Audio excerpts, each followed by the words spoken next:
So the Ridge to Rivers trail system is comprised of 130 miles of trails, primarily single track, and they range from the outskirts of Boise all the way up to Bogus Basin ski area. So you've got trails going from 2,700 feet all the way up to about 7,500 feet. They have a broad range of difficulties, from easy to most difficult trails.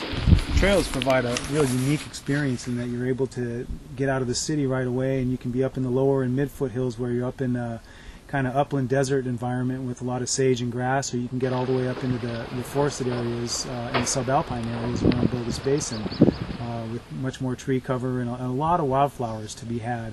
Up higher later in the summer and down low in the springtime, wonderful wildflowers in places like Military Reserve, Lower Hulls Gulch area, Table Rock, Polecat Gulch. I think that the greatest virtue of the Ridge to Rivers trail system is its proximity to the urban core. I mean, as you look at the hills and you look at the city, you find yourself wondering, where else are you going to find this amenity this close to a major metropolitan area? There's no place else that I know of in the Intermountain West that you can walk out your back door, shed your urban cares, and be in essentially a wild place in 10 or 15 minutes. It's really remarkable.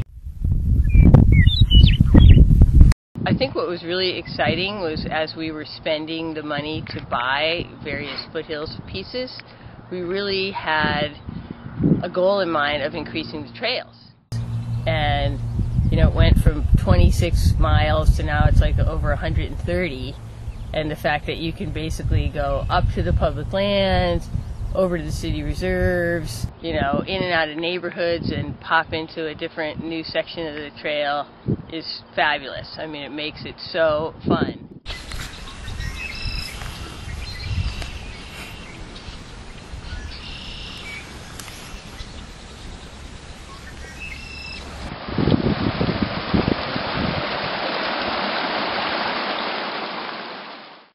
My favorite part of the day is getting up and hitting the trails before sunlight and seeing the sun come over the foothills and the sunrise and running with my friends.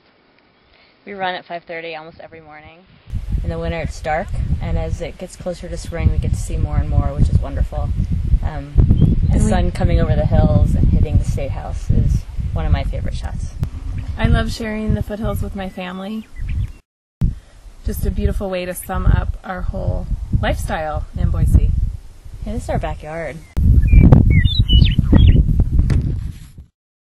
A lot of people think that the foothills preservation efforts started in 2001 with the Foothills Levee, but it did not. It started decades prior to that. It started when people were concerned about new foothills developments, were concerned when they saw a big fire race across the foothills, when we saw more and more people using the foothills, when some of the land managers who manage the federal and state lands in the foothills got together and started talking about how can we work together.